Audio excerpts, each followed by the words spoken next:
My brothers and sisters, I will not waste your time with long introductions. Today, I speak about one urgent matter, the release of Nnamdi Kanu. Before you judge me, hear me out completely. I know what many of you are thinking. Gumi, why are you defending somebody who has been convicted as a terrorist? Let me be very clear. I am not defending terrorism. I am not defending the breakup of Nigeria. What I am defending is justice, wisdom, and the future of our country. Now, Nnamdi Kanu sits in Sokoto prison. They have convicted him, but keeping him in prison will not bring peace to the southeast.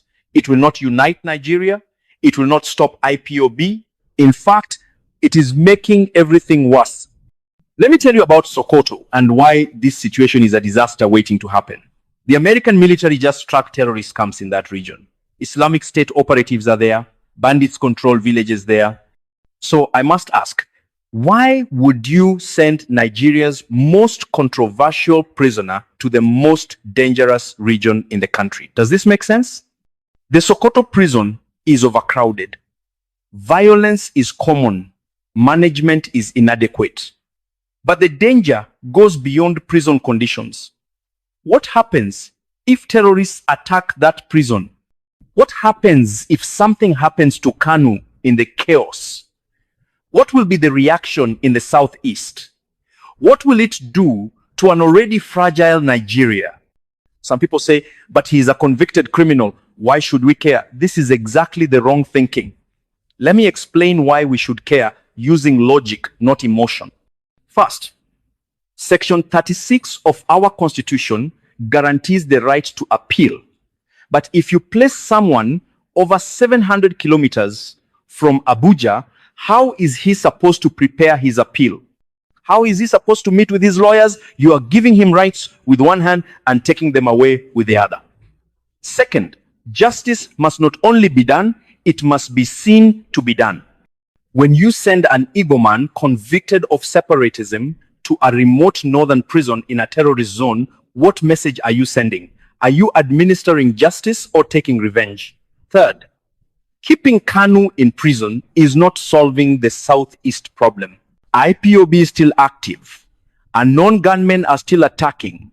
Sit-at-home orders are still crippling the economy. His imprisonment has made him a martyr. It has made him more powerful in prison than when he was free. I have seen this pattern with the bandits in the northwest. The government thinks force alone will solve everything. But does it work? No. For everyone you kill, you create 3 more enemies.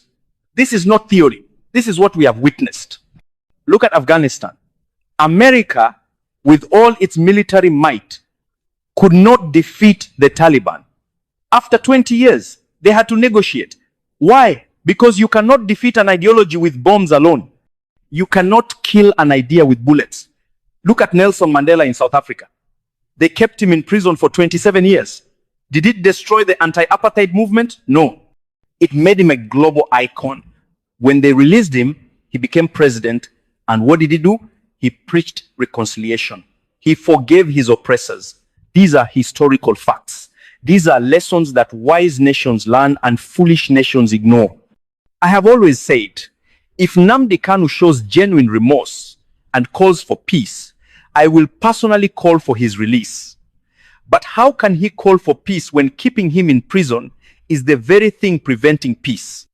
How can he demonstrate change when you have isolated him in Sokoto where he can barely communicate? This is what I propose to President Bola Ahmed Tinubu. Release Nnamdi Kanu on strict conditions.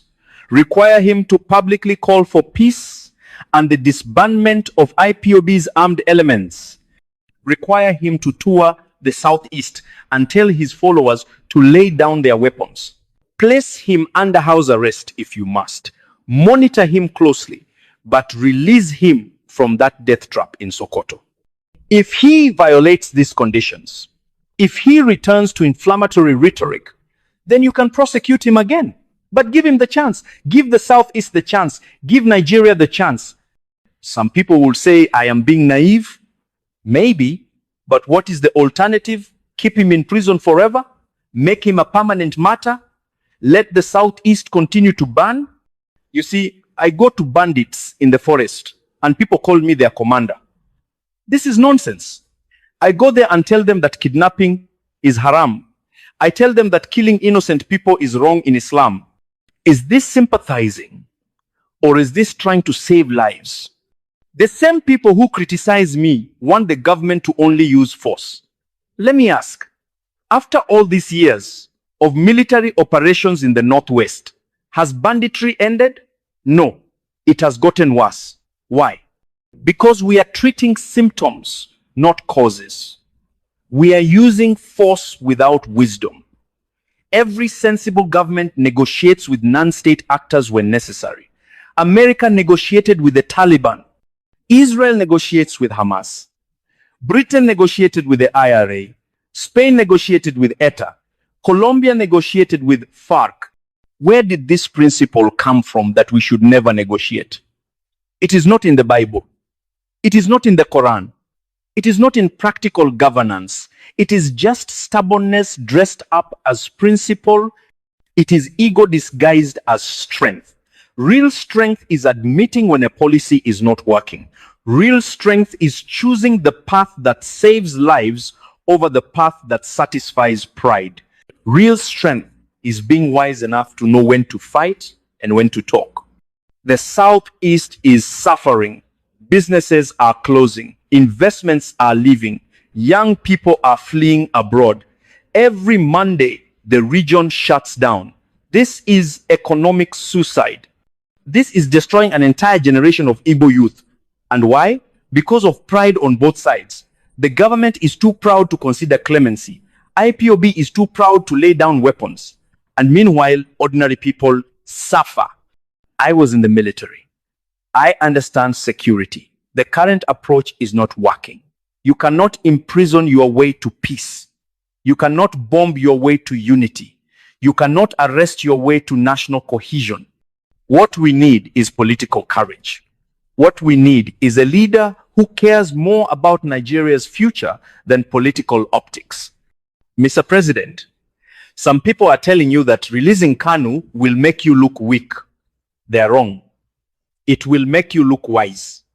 It will make you look like a statesman who understands that leadership is about solving problems, not perpetuating them. Look at what President Yaradua did with the Niger Delta militants. People said he was weak. But what happened? The Niger Delta became peaceful. Oil production increased. Today, former militants work with the government.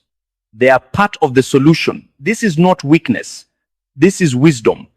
I also want to speak directly to the Igbo people, to IPOB members. I understand your frustration. I understand your feelings of marginalization. But violence is not the answer. Separatism is not the answer. Killing security operatives is not the answer. You are hurting yourselves more than anyone else. If Nnamdi Kanu is released and calls for peace, you must listen. You must lay down your weapons. Because the alternative is continued suffering. The alternative is more young Igbo men dying. The alternative is the continued destruction of the Southeast economy. Peace is sweeter than war. Many fighters believe they are ready to die, but death is not achievement. Real victory is living to build your community. Real victory is living to see your children grow up in peace. Real strength is in building schools, not burning police stations. Real courage is in creating businesses, not creating chaos. To those who say Kanu must remain in prison, let me remind you, we have pardoned worse. The Niger Delta militants blew up oil pipelines worth billions. They kidnapped foreign workers. We gave them amnesty. Today, there is relative peace in the Niger Delta. We are rehabilitating repentant Boko Haram fighters who killed thousands. So why is Nnamdi Kanu's case different? Why are we treating him as if he is beyond redemption? Is it because he is Igbo? Is it because of civil war memories? Whatever the reason, it is wrong. It is unjust. And it is hurting Nigeria. Let me be clear about something else. The conditions in Sokoto prison are inhumane. This is not just about Kanu. Overcrowding is severe. Healthcare is inadequate. Violence is common. This is a violation of human dignity. Our constitution says the dignity of every human being is inviolable. It does not say except for convicted criminals. When we treat prisoners like animals, we become animals ourselves.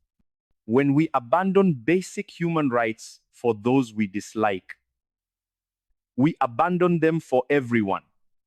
This is why I am speaking out.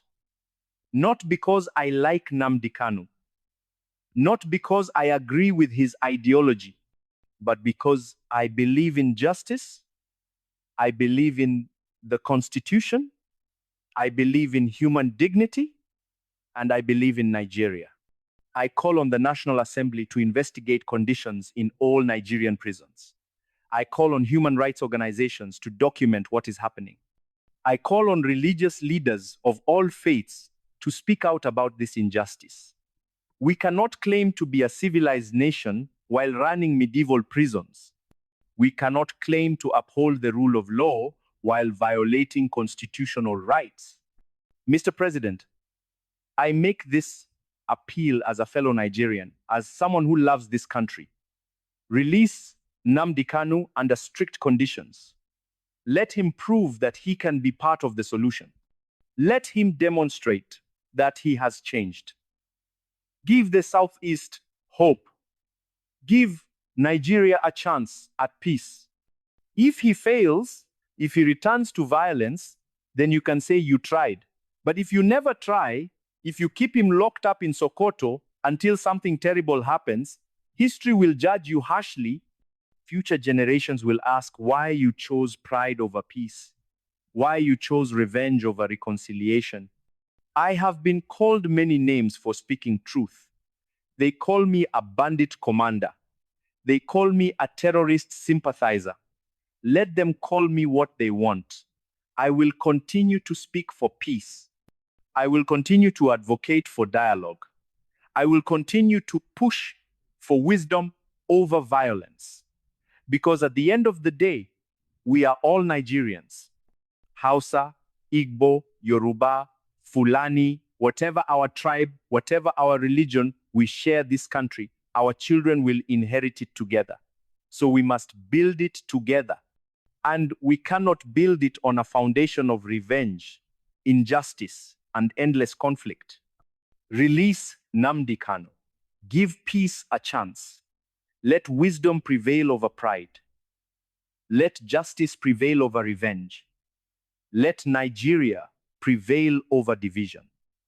May Allah guide our leaders toward wisdom. May He soften hearts toward mercy. May He protect Nigeria from those who would tear it apart.